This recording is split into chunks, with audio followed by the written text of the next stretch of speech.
Axe Manga, EP.4, Noah's Note, serialized from March 2018 until August 2018, spanning over 25 chapters. The mangaka name is Haruto Ikezawa. The first chapter is opened with a gyaru named Kotobuki Mirai, who got scolded by her teacher for getting another 0 on her test. She doesn't really care about it, saying that just because she got a 0 on her test doesn't mean that she's not gonna succeed. I know she would be the type to post this. Are you down into the dream that will never end? On her social media, unironically. Anyway, on her way home, she tried to save a cat and came across a strange looking stone, or maybe fossils. She uploaded it on her Instagram. Afterwards, it somehow got deleted because it violated some sort of rules. This catches the eye of one person, who's now tracking Mirai because of her Instagram posts. So far, he called the thing she found as notes. These notes are apparently a huge secret hidden to the entire world. The guy who is now looking for Mirai is apparently a professor called Noah Minami Umberbach. He crashed into the classroom and kidnapped Mirai. Apparently, this terrorist is an actual professor. He is an archeologist who unraveled the world's mysteries. They are asking for the thing Mirai discovered yesterday. After he looked at it pretty closely, he confirmed that it is a fossil from 100,000 years ago. His assistant told Mirai that after the appraisal, she might get around 300 million yens.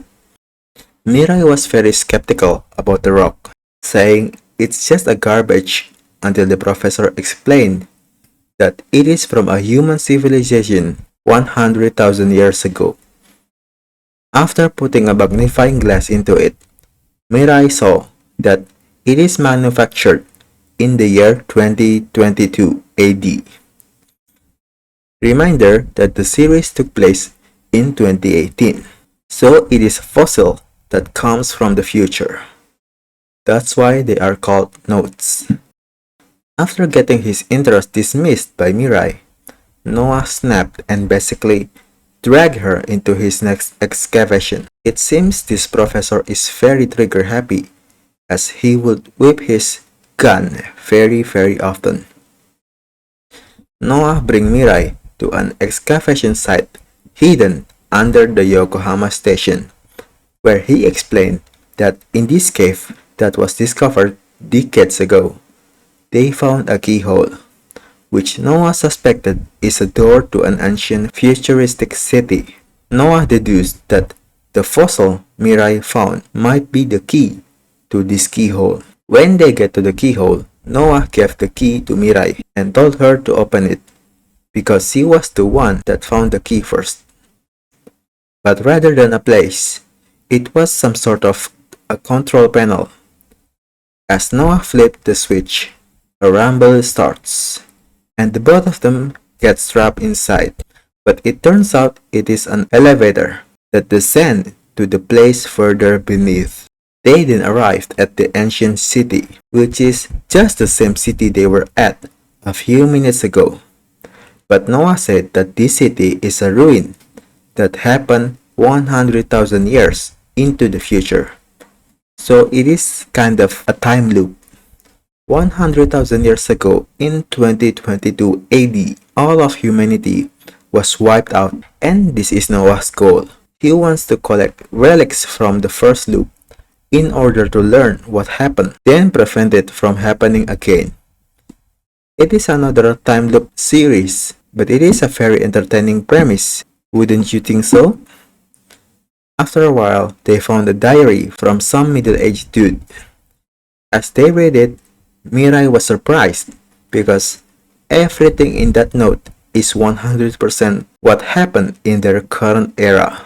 Unfortunately, the diary ends on December 31st, 2022, where he hoped that his family will be happy and have a great year. A few days after that, Noah told Mirai that he found the treasure map drawn by some kids that apparently saw something crazy and decided to hide it in a time capsule.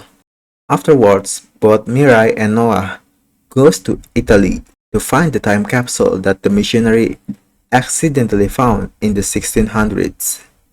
There, the mafioso also targeting the notes because they can sell it for hundreds of millions euro. Noah himself doesn't care that much, since according to him, there's only one enemy he needs to be wary about, and that is the Knights Templar, humanity's oldest secret society. With this organization, the mangaka set the villain group that Noah and Mirai has to face in the future.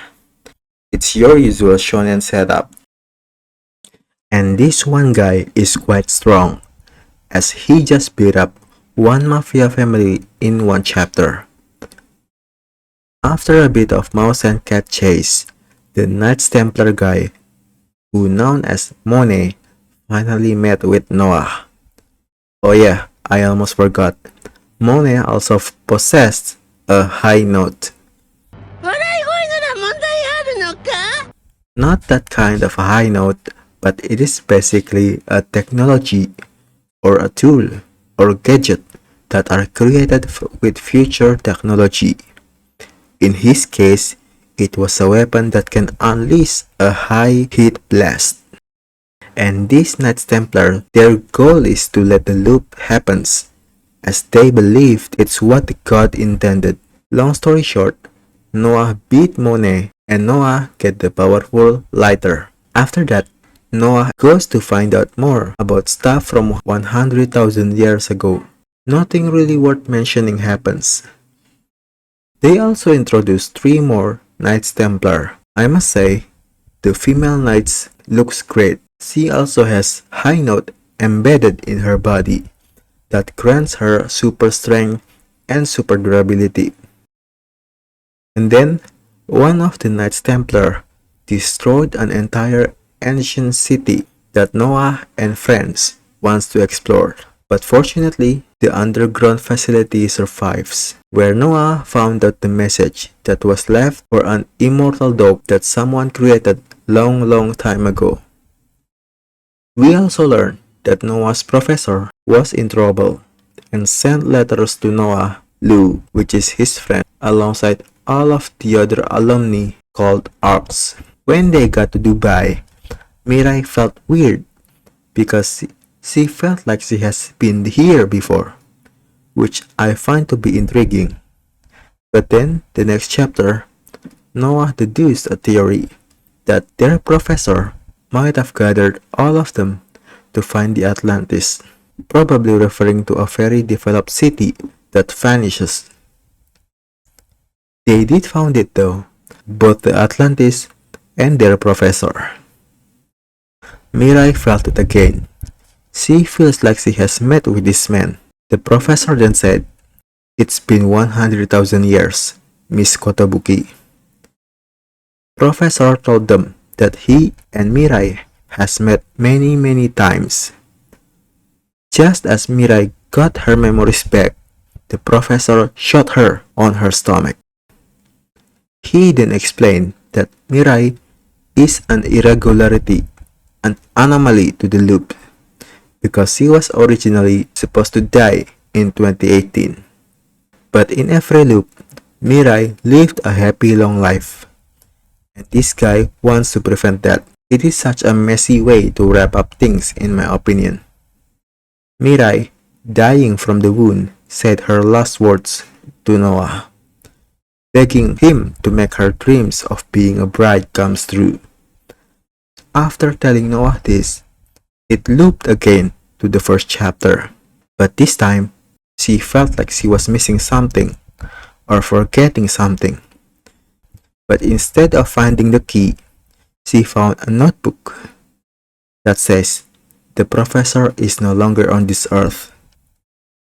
Things got crazy as she found out she is the one that wrote the notes, sending her to a shock over what happened yesterday. Then Mirai does the same thing she did in the previous loop. She uploaded the notes into Instagram, which prompted this loop's professor to appear. And that is it. The story ends with an open ending, where Mirai and Noah live through another loop with the new info they got. Now, I'ma ramble for a bit on what I think about this series, okay? So, the premise is really interesting. It takes a time loop premise and combine it with an apocalyptic theme. Sadly, Mirai is not a very attractive main character. Not about her design, but about her writing. And Noah, I do feel his character is very similar to Senku from Doctor Stone, as Noah is very interested in history of the world, while Senku finds science to be his whole thing. But when you compare the two, Noah fell short. With Noah and Mirai, it feels like they are two characters that are fighting over the spotlight, which makes their moments feel lacking in my opinion. Also, Mirai's dream of becoming a bride and the moment the professor appeared for the first time.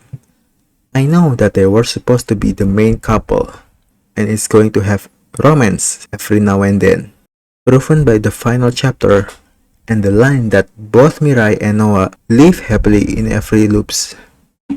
It seems the mangaka tried to use the trope of teacher and high school students pairing, which are pretty popular in anime and video games. But the thing is, throughout this series, neither Mirai or Noah shows affection to one another. Mirai admires Noah as a history expert, while Noah saw Mirai as his student. There is this point 5 chapter where Mirai shows her bikini to Noah, and Noah just looked rather annoyed than blushing. I know it is pretty difficult and could lead to an uncomfortable discussion if the author made teacher to lust over their students. Like Persona fans still brought up the Kawakami files every now and then, and that's a female teacher and male student, making it less controversial. To sum it up again, the series has potential to become a rival to Dr. Stone's if the characters were a lot more interesting. The mangaka Ikezawa Haruto has made two other manga before this, one about kendo and the other about shogi. I can't find any news on what he is doing right now, but there's a rumor that he goes by a new pen name and now is the author of 2.5 Dimensions Seduction. So, have you read this manga? If so, what do you guys think about it?